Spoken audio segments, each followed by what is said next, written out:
Hello and welcome to the Audible, the quarterback analysis podcast for the divisional round. I'm Big Italy 42. He's Jason Gilbo at JGilbo11. And obviously, only 8 teams playing, only 8 teams left. Top guy, he's been a cash game play all season long, and obviously nothing's going to change this week. It's Carson Palmer for the Arizona Cardinals, facing off against Green Bay. Decent sized favorite here. And this is a Green Bay defense that's very susceptible to the pass, and Carson Palmer has a ton of weapons at his disposal. I mean, you've got Fitzgerald and Brown, and the other Brown, I guess, if you want to count him, and Michael Floyd, and now David Johnson taking short passes and taking them to the house. I mean, he's got a great floor and a great ceiling, and I mean, if you're one of the people that's going to be playing cash games this week, I don't see how your quarterback is not Carson Palmer. Yeah, no, I definitely agree. I mean, you look at the Vegas total 28. No one has that this week. I mean, he finished the day last week last time against Green Bay with 265 yards and 2 scores, and that was with the 2 defensive touchdowns and a game where he didn't even need to throw the entire second half. So you expect Green Bay to keep this one closer for sure, but I mean, arguably without Cam Newton this season, I think Palmer. You maybe won't agree with me because you're not a big Carson Palmer fan, but he could have been the MVP this year. I'm a fan of money, though, and Carson Palmer has made me some money this year. And love or hate the guy for his exit, whatever it may be. I mean, he's had a hell of a season. Anyone who says he hasn't is just a liar. So maybe a lot of bad things, but I'm not going to lie to you. I mean, Carson Palmer certainly should be in that conversation. I'll say that. Yeah, I mean, this Arizona offense is just too good. I mean, they scored 30-plus points in 9 games this season. I mean, he's not really expensive on DraftKings. He's 6,500, which is insane. But he's your most expensive option on FanDuel, and I'll definitely pay up for him there. Certainly. Next up, Tom Brady, the guy who at times this year has been that borderline MVP. But I mean, that ship has sailed a couple weeks ago. If you ask me, it's not a conversation there anymore. But either way, he still had a great season. Got Rob Gronkowski healthy. You got Julian Edelman, who's going to be back. We don't know how healthy he's going to be. This is still an offense that has the potential to have a big game. It's a very tough KC defense, but at the same time, you've also got a lot of short passing options. I mean, you can dump the ball off to James White. You can dump it off to Gronkowski and Mendola. Any of these guys can catch short passes and do a lot with it after the catch. And, I mean, that's going to be kind of the key, it seems like, on both sides in this game. And, you know, Tom Brady might not have to do a whole lot, just be efficient and get the ball to his playmakers this week. Yeah, I mean, you look at the matchup, and you look at all but one QB has a great matchup this week. I mean, if you look, Manning's the only one with a great matchup this week, but he's your GPP play. But, I mean, Kansas City, great defense over the last second half of the season, a little longer than that. But, I mean, Brady has shredded top 15 defenses this season in 6 games against secondaries ranked in the top 15. He's thrown 15 touchdowns, 2.5 per game. He's also averaged 6 more fantasy points at home this season, so it's really hard to see a Patriots offense getting shut out. I think that Vegas team total, even though it's sitting at 23, which isn't great, you got to think Brady's going to accumulate those 3 touchdowns. Yeah, absolutely. And, the way you see it with this team, they already got shut down by Miami in their last game.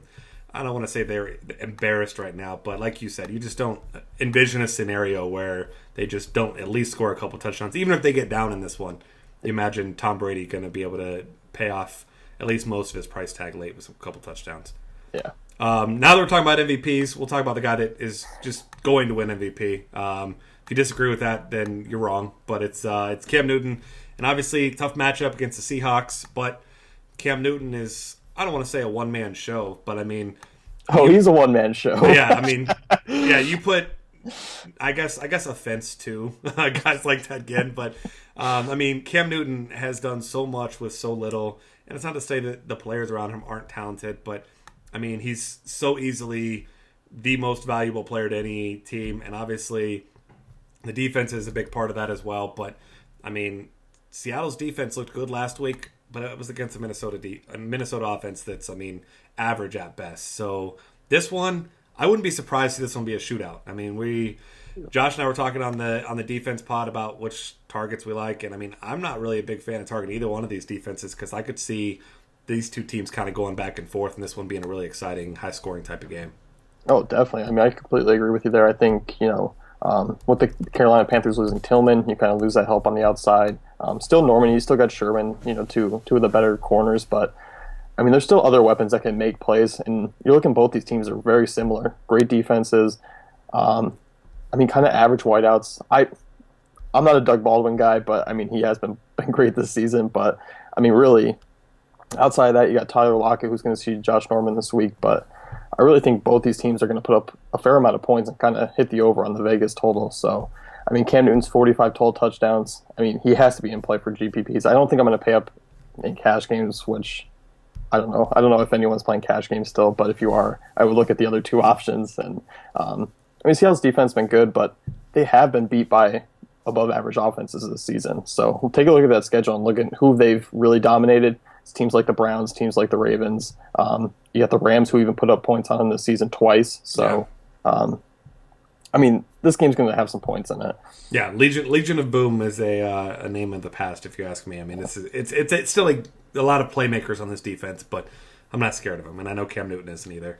A guy that nobody is scared of either is the next guy, but this was the plan all along, right? Broncos kind of get ugly at times this year, but they get themselves in, they get their bye, and now they get a Steelers team that's half of what it would have been at the beginning of last week.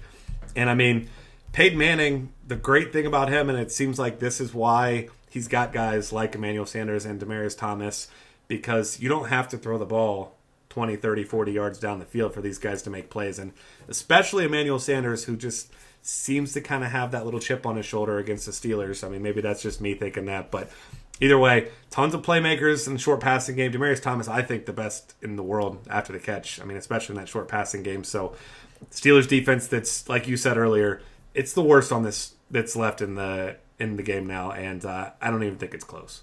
Yeah, I mean, if we were going to play all our matchup or all our cash game plays based on matchup, you'd be playing Peyton Manning. But Manning's had a horrible 2015 season as far as the other three quarterbacks have gone. So we're kind of flipping the script here, talking about a bad matchup or a good matchup for Manning.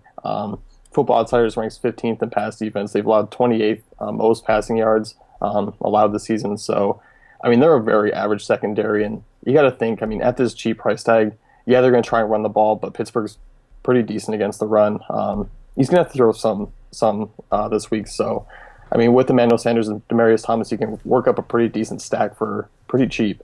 Yeah, I mean, maybe Peyton Manning's just been pretending to be hurt this entire time so he can be well rested for the playoffs. Just saying. It's the ultimate Greg Popovich. Let him be hurt for 6-7 weeks and then bring him back out. But I mean, he's your cheapest QB on FanDuel. I mean, you got to have some Manning shots this week. Yes, and I will. I mean, he'll be a guy I put in GPPs, and I will likely regret that come Monday morning. But either way, I can't resist one of the best quarterbacks ever against a bad defense in this matchup. So that'll wrap things up for us here. Check us out on Twitter at DF Cafe. Subscribe to this YouTube channel and check out all the rest of the content at dailyfantasycafe.com.